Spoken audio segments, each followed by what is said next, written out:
أعوذ بالله من الشيطان الرجيم بسم الله الرحمن الرحيم قال رب اشرح لي صدري ويسر لي أمري واحلل عقدة من لساني يفقهوا قولي السلام عليكم ورحمة الله وبركاته এক রবের সার্বভৌমত্ব ও কিছু ফকিরদের ডেমোক্রেসি।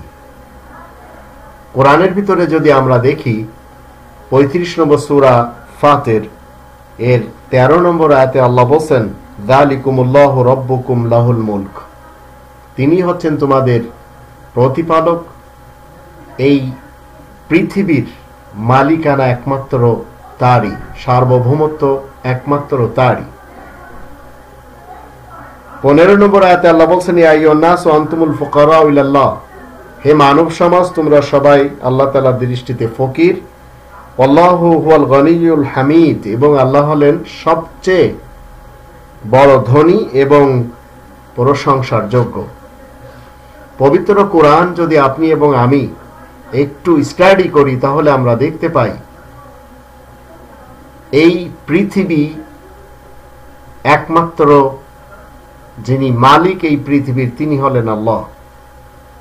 তিনি সার্বভৌমত্বের রব, এবং যে সমস্ত লোকেরা নিজেদের ভোটের মাধ্যম দিয়ে সংসদ সদস্য, মন্ত্রী এবং প্রধানমন্ত্রী বানাচ্ছেন এবং বানিয়ে নিজেদের ব্যক্তিত্বকে তাদের হাতে সঁপে দিচ্ছেন, তাদের জানা উচিত এই সংসদ সদস্যরা, এই মন্ত্রীরা এবং এই প্রধানমন্ত্রী এরাই মূলত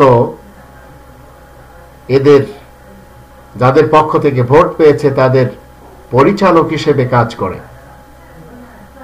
এই পরিচালনার জন্য যদি তারা কোরআনের বাহিরে আব্রাহাম লিঙ্কনের ডেমোক্রেসি অথবা সক্রেটিসের ডেমোক্রেসিকে প্রয়োগ করতে যায়, তাহলে জানতে হবে কোরআনের দৃষ্টিতে ৯ নম্বর সূরা আত-তাওবা এর ২৮ নম্বর আয়াতে আল্লাহ বলেন, ইন্নামাল মুশরিকুনা নাজাসুন,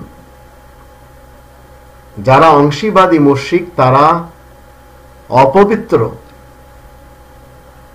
কোরআনের ভিতরে ৭ নম্বর সূরা আল আরাফের ৫৪ নম্বর আয়াতে আল্লাহ বলছেন, আলা লাহুল খালকু ওয়াল আমরু, সৃষ্টি যার, হুকুম চলবে তার। তো কোরআনের জ্ঞানের অভাবের জন্য আজ আপনাকে এবং আমাকে সেই আব্রাহাম লিঙ্কনের ডেমোক্রেসি অথবা সক্রেটিসের ডেমোক্রেসি আমাদের সবাইকে মুশরিক এবং কাফির বানিয়ে আমাদের পরকাল সর্বনাশ করে দিয়েছে।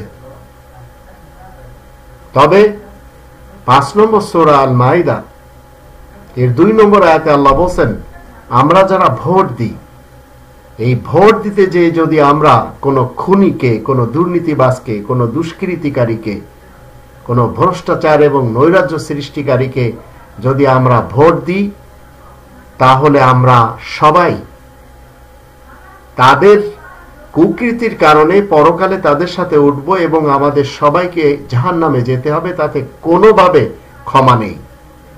কারণ মুশরিকদেরকে সাপোর্ট করা যাবে না। আপনি এবং আমি যদি আজ কোরআনের যে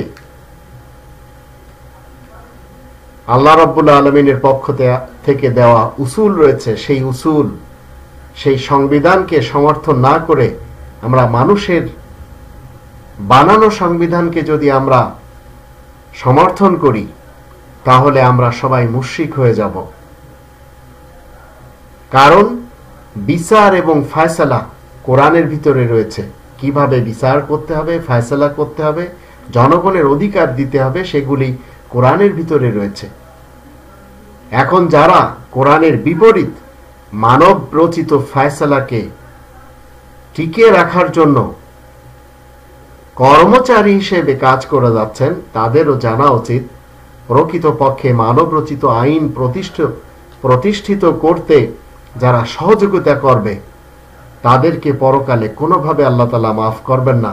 তাই তো এই সূরা ৫ নম্বর সূরা আল মাইদার ২ নম্বর আয়াতে আল্লাহ বলেন, ওয়া তাআওয়ানু আলাল বিররি ওয়াত তাকওয়া, তাকওয়ার কাজে এবং সৎ কাজে একে অপরের সহযোগিতা করতে হবে। ওয়ালা তাআওয়ানু আলাল ইসমি ওয়াল উদওয়ান, আর কোনোভাবে গুনাহের কাজে এবং বিদ্রোহীমূলক কোনো কাজে একে অপরকে সহযোগিতা করা যাবে না।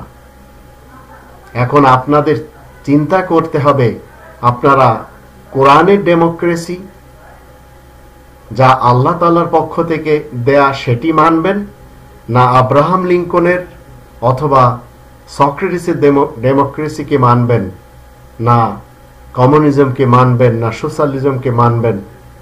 ফয়সালা আপনাদেরকে করতে হবে। বাংলাদেশি সেবা পার্টি মূলত বাংলাদেশের সমস্ত ভাই বোনদেরকে বলতে চাই, এই বাংলাদেশি সেবা পার্টি বাংলাদেশকে নির্ভেজাল, দুর্নীতিমুক্ত, দুষ্কৃতিমুক্ত একটি দেশে পরিণত করতে চায়।